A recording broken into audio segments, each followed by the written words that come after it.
Prezados irmãos e irmãs de ideal espírita, mais uma vez fomos convidados a fazer uma lição do Evangelho. Hoje, o capítulo 20, item 4, Missão dos Espíritas.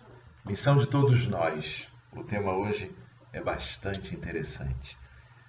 Mas para antes de nós começarmos propriamente o tema de hoje, vamos ler a lição 154 do Fonte Viva, que é do título de hoje, e que diz assim: A árvore que plantas, ninguém vive para si.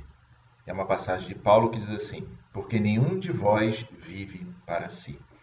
Paulo, carta aos Romanos 14, 7. E diz assim Emmanuel para nós: A árvore que plantas produzirá tão somente para tua fome, mas para socorrer as necessidades de muitos. A luz que acendes clareará o caminho não apenas para os teus pés, mas igualmente para os viajores que seguem ao teu lado.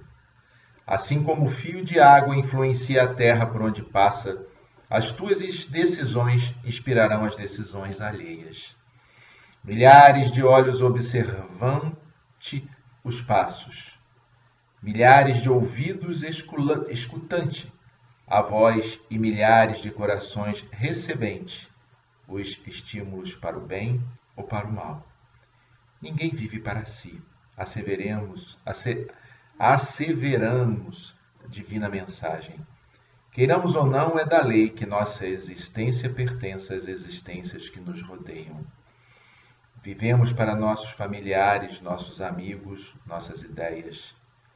Ainda mesmo o usuário exclusivista, que se julga sem ninguém, está vivendo para o outro ou para as utilidades que restituirá a outras, vidas superiores ou inferiores, para as quais a morte lhe arrebatará o tesouro.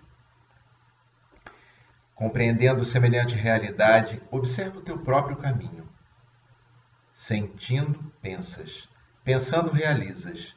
E tudo aquilo que constitui tuas obras, através das intenções, das palavras e dos atos, representará a influência de tua alma, auxiliando-te à libertação para a glória da luz, ou agravando-te o cativeiro para o sofrimento nas sombras.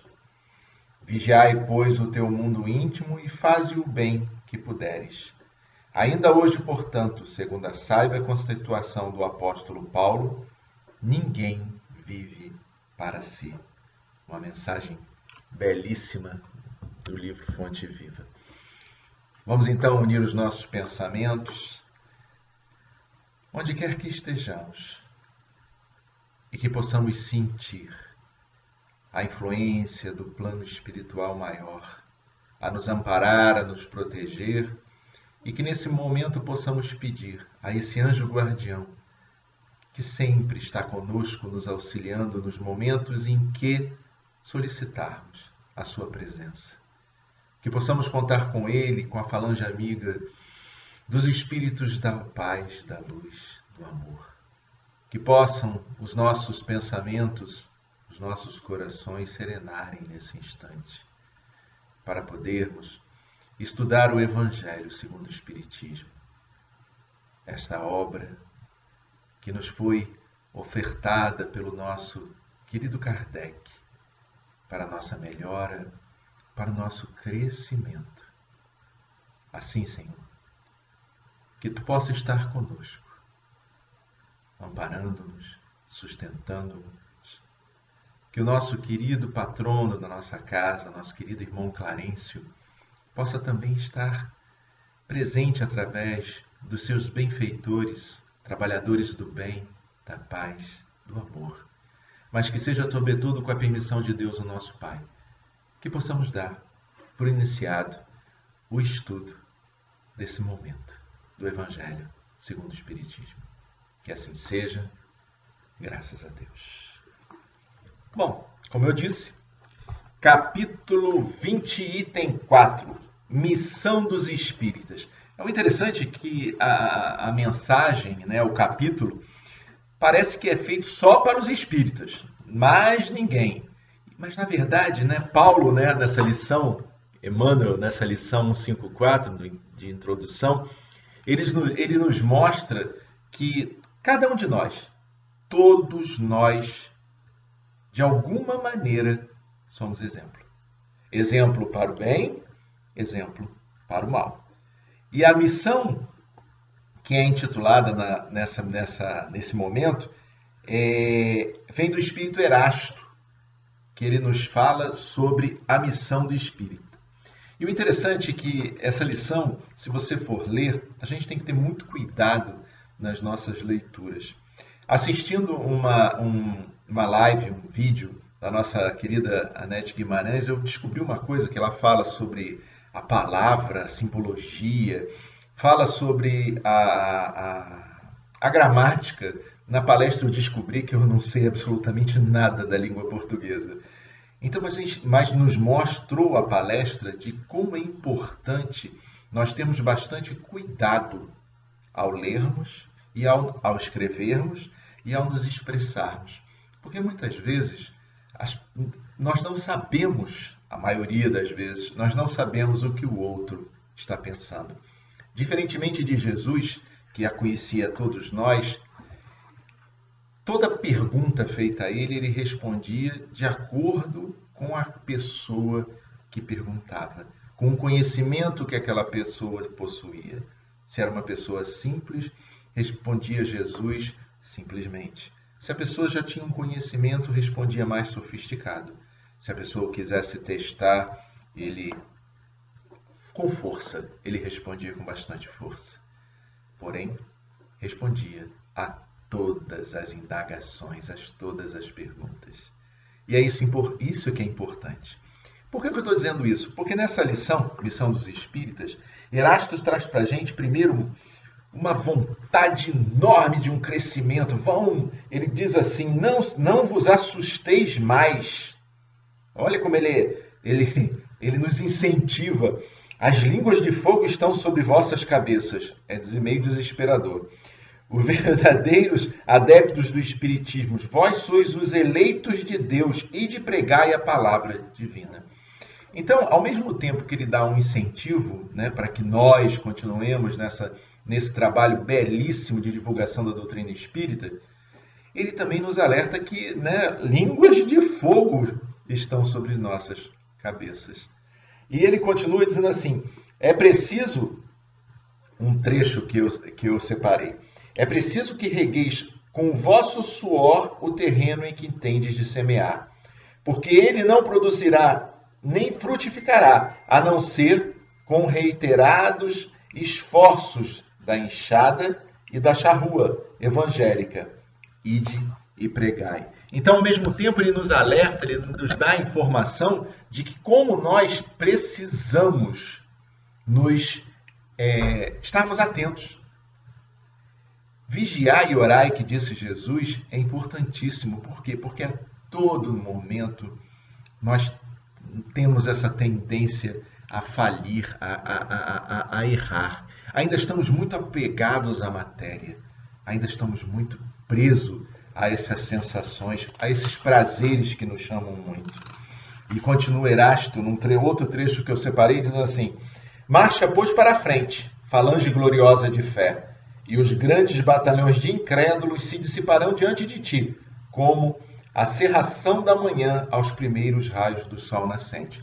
Ao mesmo tempo que ele nos incentiva, ele diz que nós temos que ter bastante cuidado. E aí coloca, e no final ele diz assim, e nós podereis então perguntar, como reconhecer o que se acham no bom caminho, se entre os que foram chamados para o Espiritismo, muitos se transviaram? Olha a pergunta interessante que ele mesmo se faz. Muitos adeptos do Espiritismo se desviaram no caminho.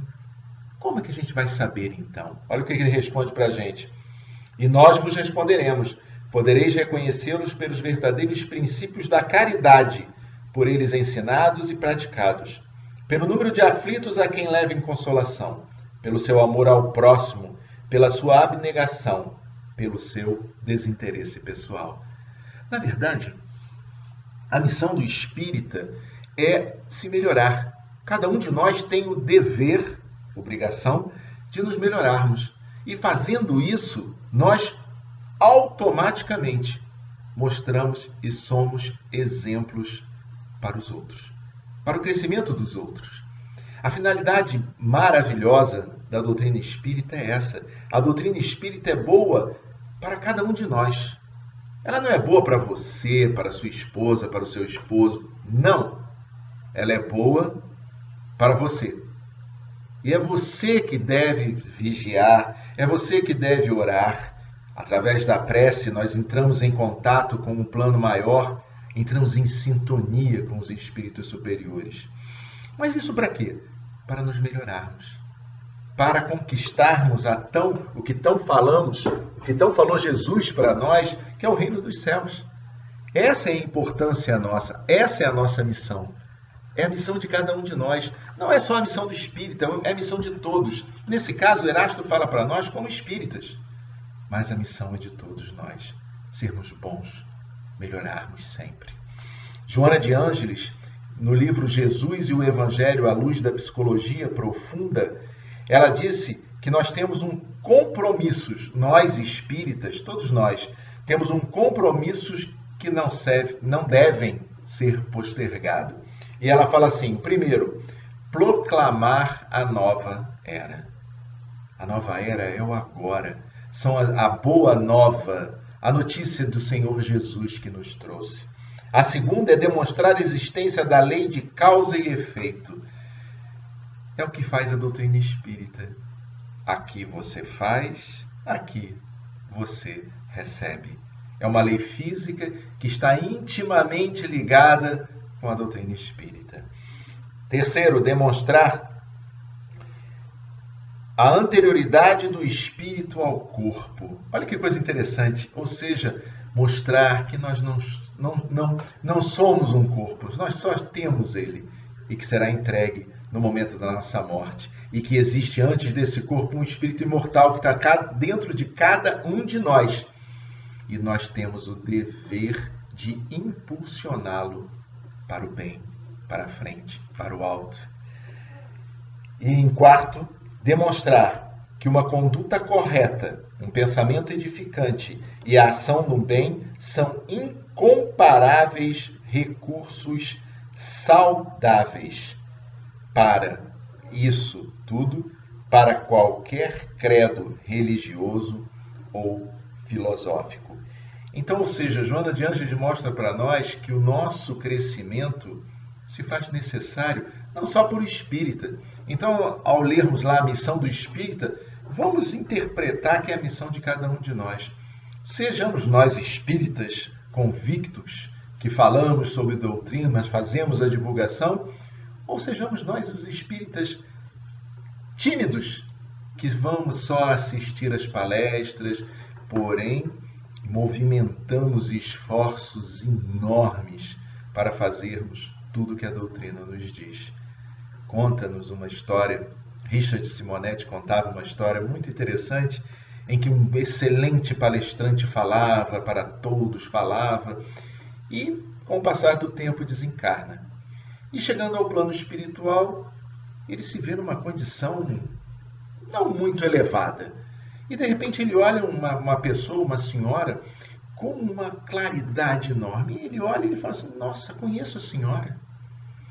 A senhora não ia no centro espírita a qual eu fazia as palestras? E a senhora respondeu, sim. E ele, mas como a senhora está com essa envergadura, essa claridade, essa quantidade de luz? E ela respondeu simplesmente, fazia tudo aquilo que você falava. Então, na verdade, mais do que falarmos, nós devemos fazer. É como disse o nosso querido Erasto, como é que a gente vai saber? Pelo exemplo que cada um de nós está dando. O quanto você foi bom nesse dia de hoje, nessa tarde de hoje, nessa noite de hoje. O quanto bem você fez. Não fez nada, não fez nenhum bem. É o momento de se esforçar e começar a fazê-lo.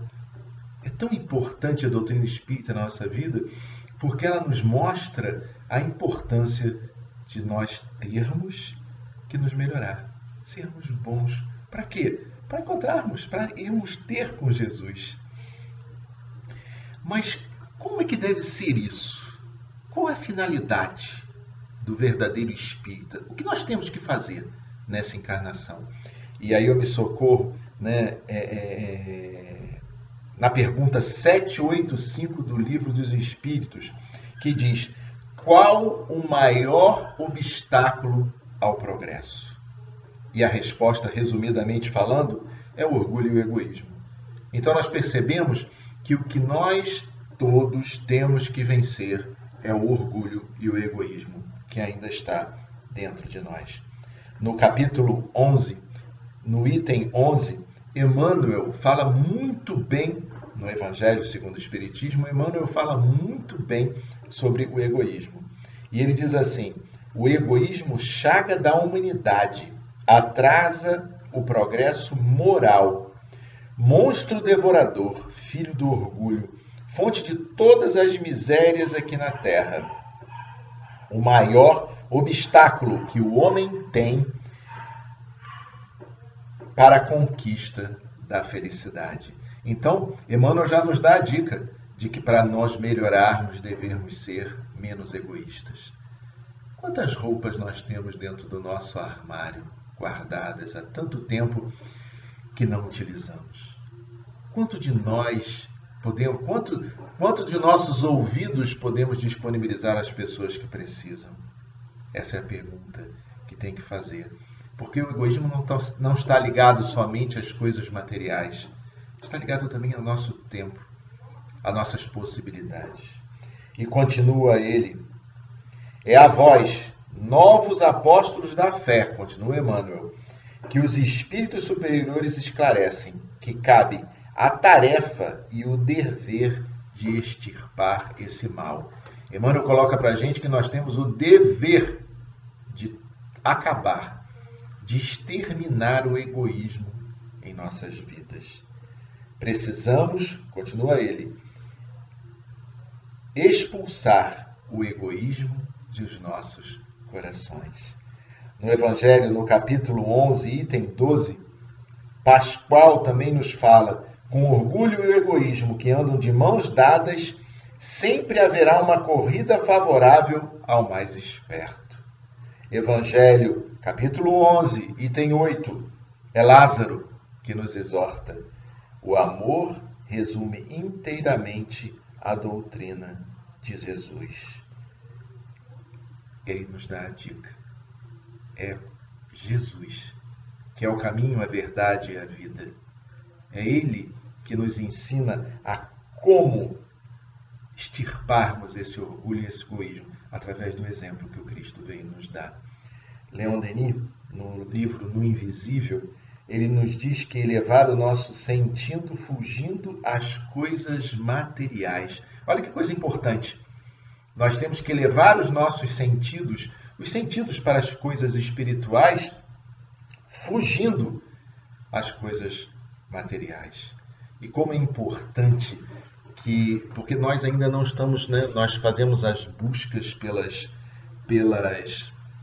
coisas materiais, né? Você vê nos canais de televisão, nos comerciais, como a busca das coisas materiais.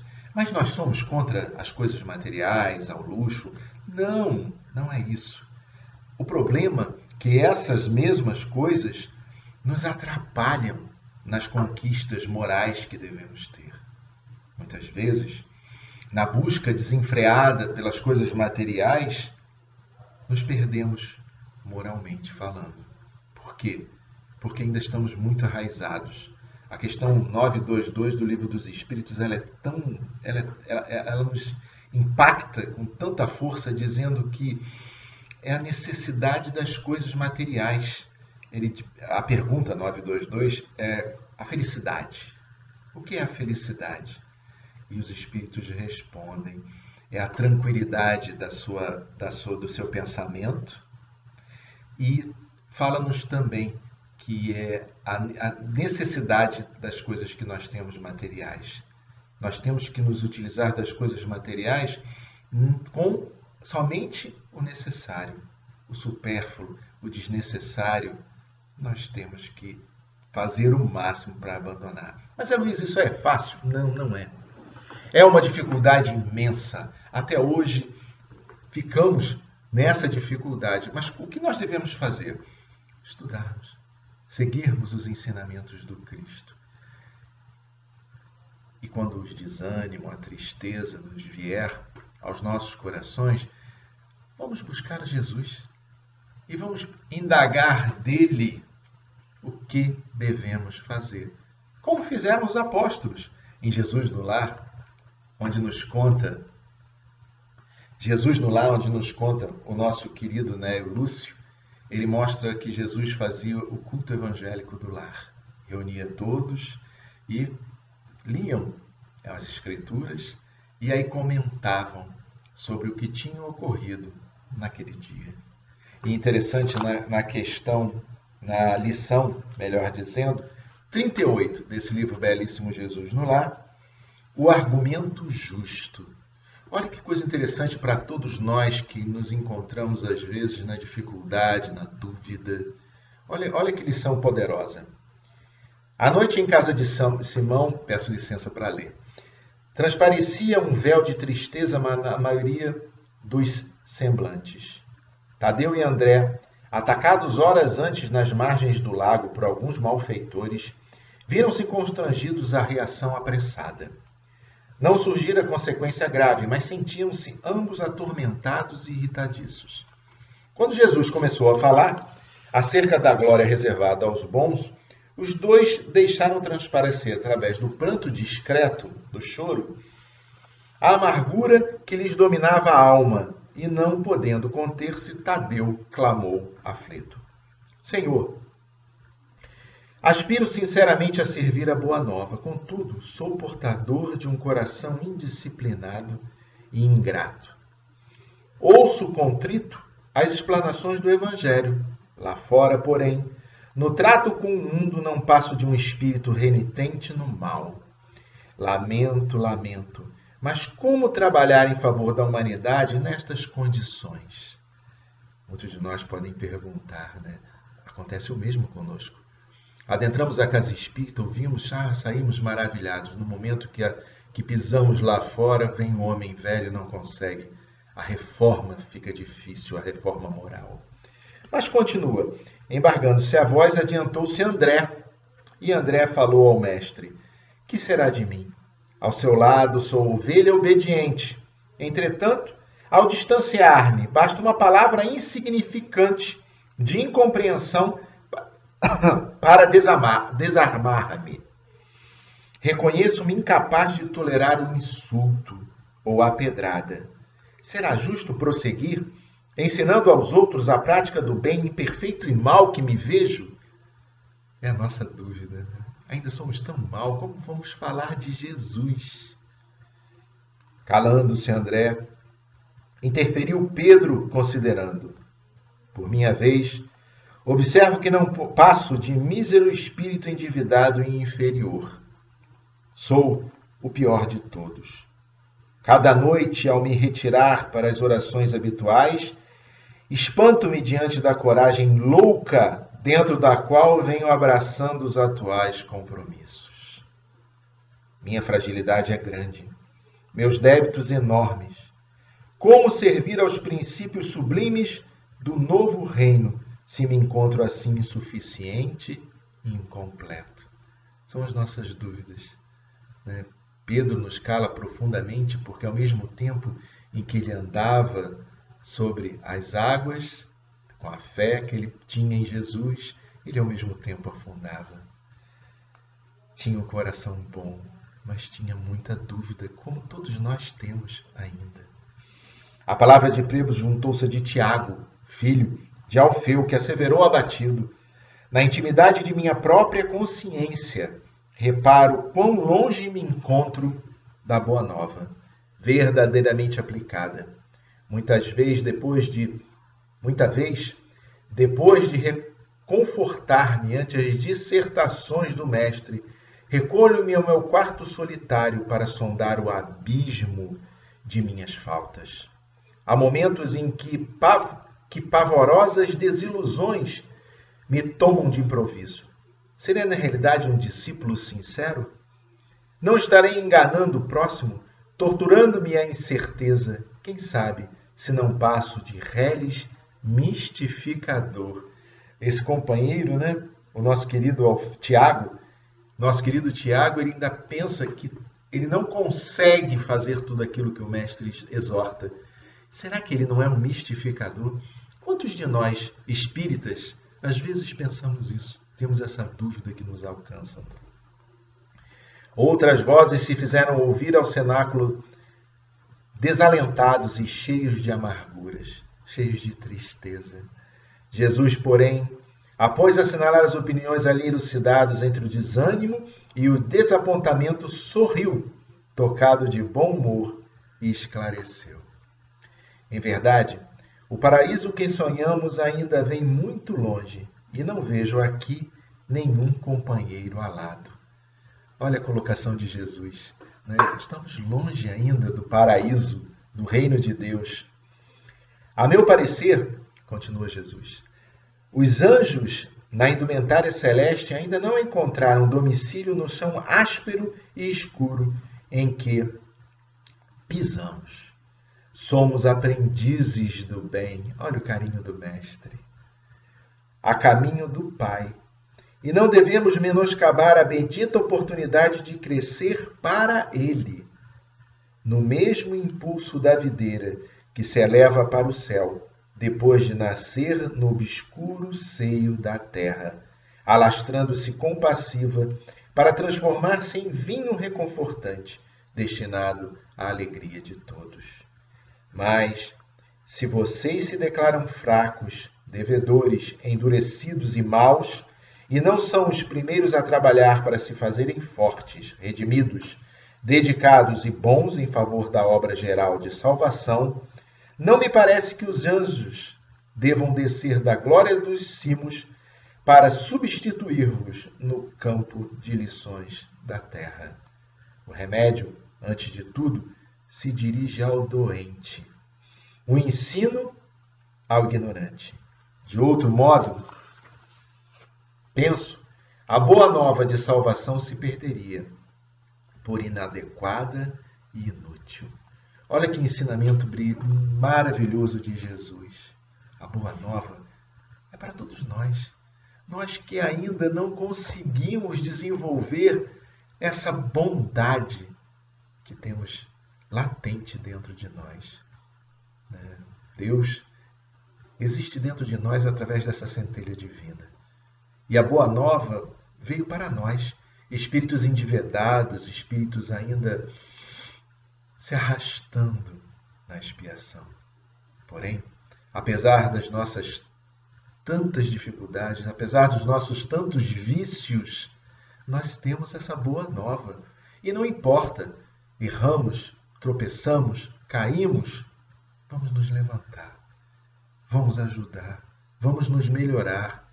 Erramos hoje, mas o que queremos ser? Não queremos ser esses seres alados na busca incessante da felicidade, que não estão nas coisas materiais e sim nas coisas espirituais, nessa conquista moral que devemos todos ter. Imbuídos desse pensamento, imbuídos desse exemplo de Jesus. Ele, que era o anjo em pessoa, veio a nós para nos mostrar o que devemos fazer para o nosso crescimento. O nosso tempo urge, o nosso tempo termina, mas que possamos ficar com essas conclusões, com esse incentivo que Erasto nos dá, que todos os espíritos que escreveram esse evangelho nos dá de ânimo. Tem de bom ânimo, disse Jesus para nós. Ele nos disse, eu venci o mundo e nós também podemos vencer. Nós podemos fazer coisas muito maiores do que ele fez. Basta nós queremos. Basta nós desenvolvermos esse espírito do bem em cada um de nós, aumentando a nossa vontade através da vigilância e da prece. E por falar em prece, vamos unir os nossos pensamentos para encerrar esse momento maravilhoso que tivemos juntos. Senhor Jesus, que a tua doce e serena paz alcance a cada um nesse instante que vê, que nos assiste, que possam as vibrações do bem, da paz, do amor envolver, administrando a cura ao doente, administrando o conhecimento a todos nós ignorantes da tua lei, Senhor, essa lei de amor que cada um desenvolve, fortalecendo através do estudo, através da nossa vontade, potência maior da alma.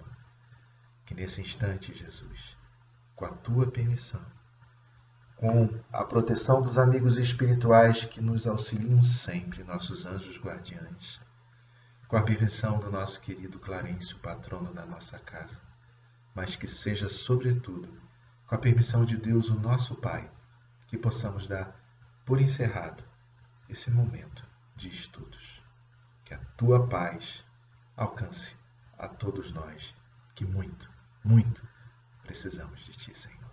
Graças a Deus. Muita paz, meus irmãos, minhas irmãs queridas.